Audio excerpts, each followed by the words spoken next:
So now the installation has finished. We click on finish. So, but ensure that you click on launch anyway so that we can quickly launch without having to look for it. So it's coming up.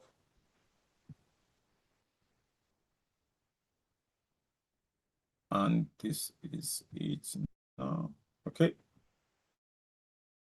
What they need to do is to type this command to see if we've been able to do this thing rightly. I will just right arrow key and then press enter.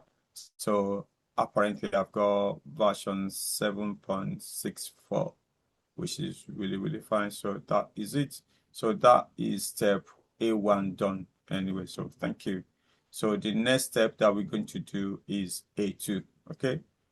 Thank you.